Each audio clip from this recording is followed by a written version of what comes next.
창세기 50장 15절.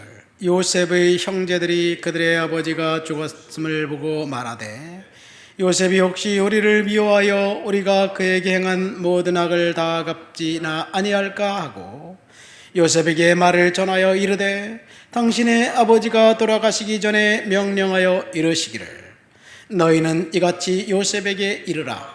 내 형들이 내게 악을 행하였을지라도 이제 바라건대 그들의 허물과 죄를 용서하라 하셨나니 당신 아버지의 하나님이 종인들인 우리 죄에서 이제 용서하소서 하며 요셉이 그들에게 하는 말을 들을 때 울었더라. 그의 형들이 또 친히 와서 요셉의 앞에 엎드려 이르되 우리는 당신의 종들이니이다. 요셉이 그들에게 이르되 두려워하지 마소서. 내가 하나님을 대신하리이까. 당신들은 나를 해하려 하였으나 하나님은 그것을 선으로 바꾸사 오늘과 같이 많은 백성의 생명을 구원하게 하시려 하셨나니 당신들은 두려워하지 마소서. 내가 당신들과 당신의 자녀들을 기다리이다 하고 그들을 간곡한 말로 위로하였더라. 아멘. 오늘 본문의 핵심은 야곱이 죽었을 때라는 문장입니다. 야곱이 죽자 형들은 위기라고 생각하고 요셉을 찾아왔습니다. 그리고 이야기를 합니다. 오늘 본문을 통해서 두 가지를 생각해 보려고 합니다. 첫 번째는 죄책감이고 두 번째는 용서입니다.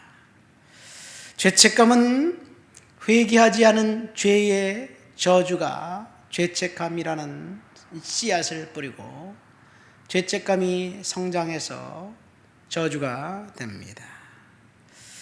이 죄의식, 형들이 갖고 있었던 죄의식, 이미 용서를 받았습니다.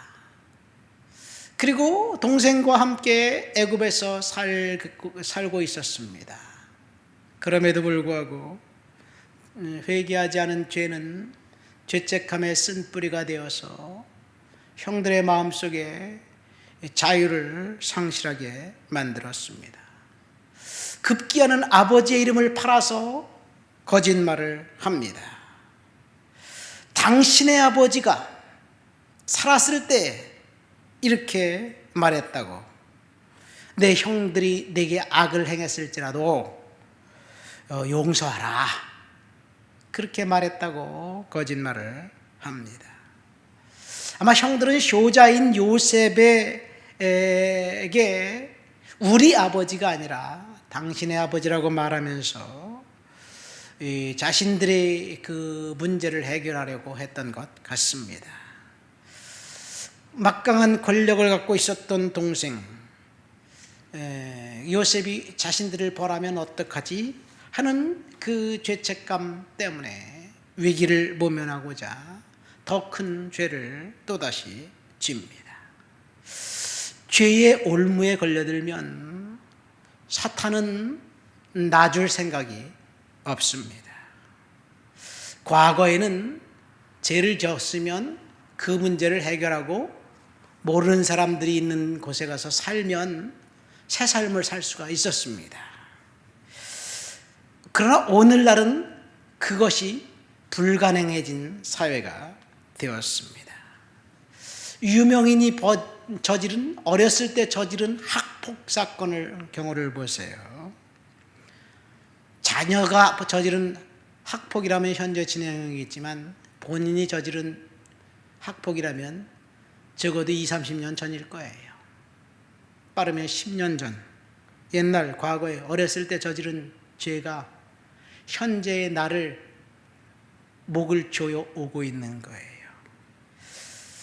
합당한 벌을 받았으면 문제가 없지만 과거에 합당한 벌을 받지 않았다면 그것이 폭로되어서 지금 인생의 어두운 그림자를 드리우는 것 당연하다고 생각합니다. 사탄이 공격해서 그랬다라고 볼 수 없을 거예요.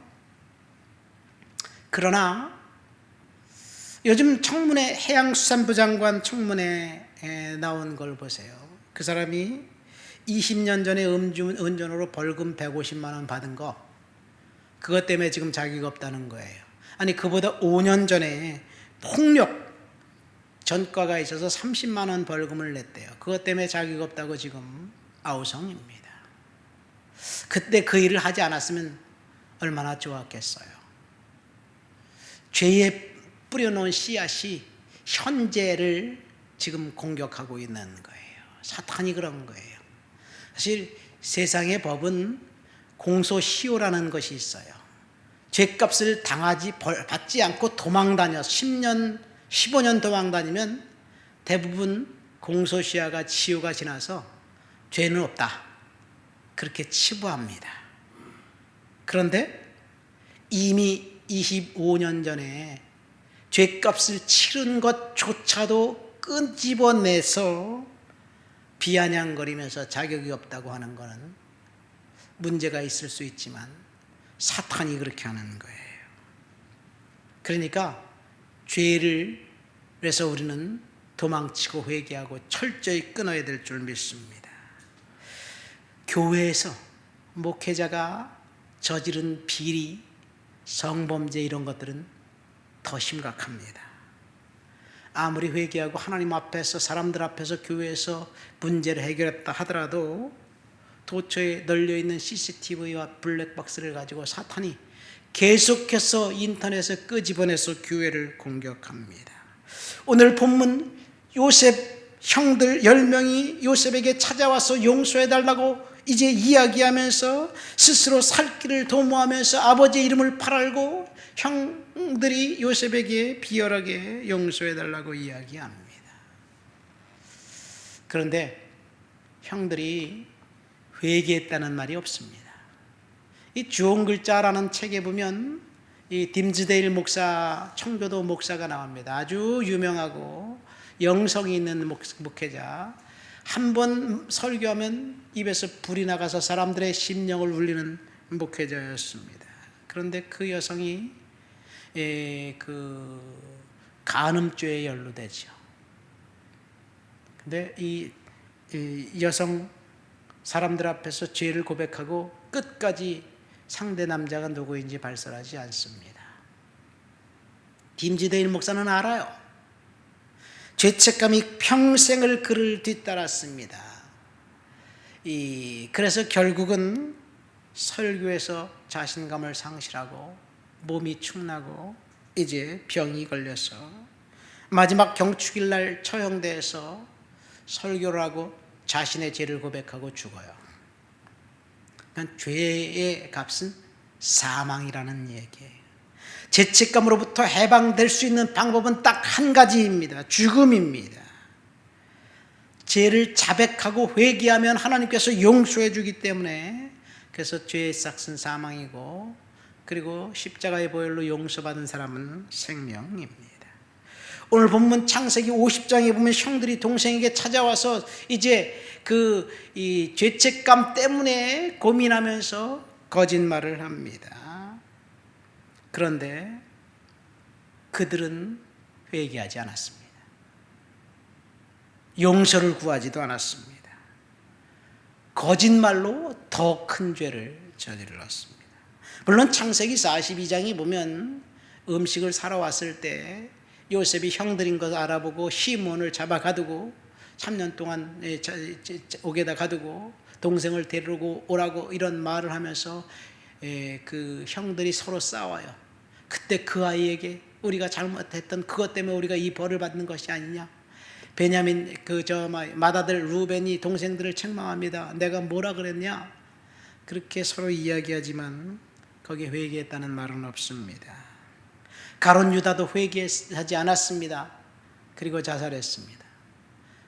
사울 왕도 죄를 저지르고 회개하지 않았습니다. 마지막 길보아산 전투에서 죽기 바로 직전에 자살했습니다. 그러니까 죄는 엄청난 심판을 오게 됩니다. 요셉의 형들은 회개하지 않았습니다. 그 결과 어떻게 되었나요? 사실 제가 어제 이 말씀을 묵상하고 오늘 아침에 1시간씩 이 말씀을 묵상을 해요. 설교하기 전에 깨달은 것이 있어요. 뭐냐? 어떻게 광야에서 그 이스라엘 백성들이 하나님의 기적과 능력을 맛보았음에도 불구하고 번번이 불평하고 원망하고 심지어 우리 장관을 하루 한 명을 세워서 애굽으로 돌아가자 이런 말을 할까? 여러분이라면 그렇게 하겠어요? 하나님의 살아계심을 경험했는데 오늘 아침에 만나를 먹고 난 다음에 하나님 주신 것을 먹고 난 다음에 그 즉시 하나님을 멸시하고 배반해, 원망해. 나 같으면 안 그럴 것 같아요. 근데 그들은 그랬어요. 그래서 출애굽의 1세대들은 한 명도 가나안 땅, 젖과 꿀이 흐르는 땅에 들어가지 못했어요. 그 원인이 뭘까? 오늘 창세기 50장을 보면 형들이 회개하지 않은 죄, 그 죄책감에 뿌려놓은 씨앗이 결국은 불평과 원망과 목이 곧은 그 백성들이 되게 만들었구나. 거기서 끝나지 않습니다. 그 회개하지 않은 죄가 다윗의 언약에도 불구하고 유다가 결국은 우상 숭배하다 멸망당합니다. 이것이 회개하지 않은 죄의 죄책감의 쓴뿌리고 저주입니다. 우리는 반드시 회개해야 될 줄 믿습니다. 예수님께서 외친 첫 마디가 회개하라 천국이 가까웠느니라는 말씀이었어요. 회개하지 않은 사람 구원받지 못합니다. 회개하지 않은 사람 하나님과 전혀 상관이 없는 사람입니다. 그래서 우리는 하나님과 사람 앞에서 회개해야 될 줄 믿습니다. 요셉이 형들의 말을 듣자 억장이 무너졌어요. 그래서 내가 어떻게 하나님을 대신하리까 말하면서 내가 당신과 당신의 자녀들을 책임지겠다, 키우겠다. 하나님께서 나를 먼저 미리 이곳에 보내신 것이다 이야기하면서 이제 용서를 합니다. 요셉이 형들을 용서했는데 용서는 일방적이에요. 형들이 회개했기 때문에 잘못했다고 용서를 구했기 때문에 용서한 것이 아닙니다. 어쩌면 지금 우리 사회에 빠진 것이 있다면 용서가 아닐까 생각됩니다. 우리 주변에서 일어나는 일들을 보세요. 결코 용서할 수가 없습니다. 어떻게 저렇게 뻔뻔한 일을 저지르고서 북컨서트 한다고 돌아다니고 그리고 다른 사람들에게 책임을 전가하는 그 사람을 볼 때 도저히 용서가 안 돼요, 사실은. 근데 용서는 내가 하는 것이 아니라 하나님이 하시는 거기 때문에 하나님 용서하라 그러니까 우리가 용서해야 되죠. 용서는 일방적입니다. 그런데 용서는 죄를 눈 감아준다는 의미가 아닙니다. 상대가 큰 손해를 끼쳤고 배신을 했을지라도 일방적으로 책망하거나 비난하기보다는 어째서 저 사람이 그런 행동을 했을까? 무엇이 저 사람을 저렇게 괴물로 만들어 버렸을까? 상대방의 입장에서 생각해보는 정신적인 융통성이 바로 용서입니다. 무엇보다도 하나님이 용서하셨기 때문에 우리들도 용서해야 됩니다. 우리가 그 피해본 그 피해 때문에 분노하면서 잠을 못 잔다면 그것에 대한 그 불이익은 상대방에 있는 것이 아니라 나에게 있어요. 그래서 우리는 용서해야만 합니다. 형들이 뉘우치지 않았어도 요셉은 용서했습니다. 요셉 이야기를 보니까 궁금해요. 보디발의 아내를 어떻게 했을까? 나 같으면 당장 찾아내서 보디발과 함께 처형했을 것 같은데 그런 말이 없어요. 요셉은 용서했습니다. 요셉은 내가 어떻게 하나님을 대신하여 당신들을 처단하겠습니까? 내가 어떻게 하나님을 대신하겠습니까? 하나님을 생각했습니다. 여러분, 우리는 오늘 말씀을 통해서 회개하지 않은 죄가 가져온 죄책감과 용서에 대해서 생각해 보았습니다. 회개하지 않은 죄, 그 죄가 결국은 저주의 씨앗이 된다는 것. 그래서 우리는 회개해야만 합니다. 회개하기 하는 것보다 더 중요한 것은 하나님 앞에서 정결함과 거룩함을 유지하고 성결함을 유지하도록 살아야 돼요. 그러나 부지간에 우리들 마음속에 생각과 행동 속에 죄가 찾아올 때 또다시 헛기슬 여미고 회개하고 하나님 앞에서 해결해야 될 줄 믿습니다. 하나님 아버지 감사합니다. 회개로 해결하지 못한 죄가 가져온 죄책감과 용서에 대해서 생각해 보았습니다. 하나님, 정결하고 거룩하고 성결하게 살아가도록 도와 주옵소서. 죄를 지은 것이 생각나거든 그 즉시 회개할 수 있는 그런 마음도 허락해 주옵소서. 예수님 이름으로 기도합니다. 아멘.